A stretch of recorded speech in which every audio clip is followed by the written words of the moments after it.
Maraming netizens ang napangiti at natuwa matapos ibahagi ni Sara Lahbati ang isang nakakatuwang video sa kanyang social media kung saan makikitang first time niyang gumamit ng isang soft ice cream machine. Sa naturang video, kitang-kita ang excitement ng actress habang hawak ang cone at hinihintay ang paglabas ng ice cream mula sa makina. Ngunit nang magsimula ng dumaloy ang ice cream at mabilis na mapuno ang cone, hindi napigilan ni Sara na mapasigaw sa gulat at tuwa. Agad din niyang binitawan ang hawakan ng makina upang hindi mag-overflow at matapon ang ice cream. Kasabay ng video ay nilagyan niya ito ng simpleng ngunit nakakatawang caption na "New Career." Dahil sa natural at nakakatuwang reaksyon ng aktres, maraming netizens ang natuwa at nagpahayag ng kanilang aliw sa comment section.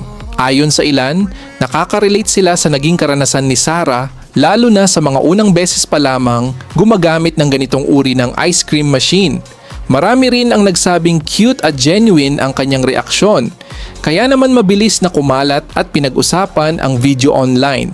Si Sara Lahbati ay isa sa mga kilalang artista sa industriya ng showbiz.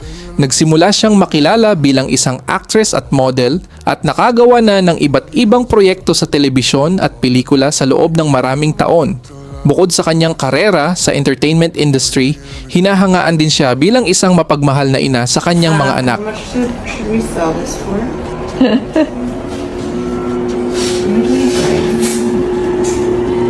Ay. Taas mo na siya agad. Taas mo. Paano ba to yung nagbebenta ng ice cream sa Wisigaw? I don't have coffee.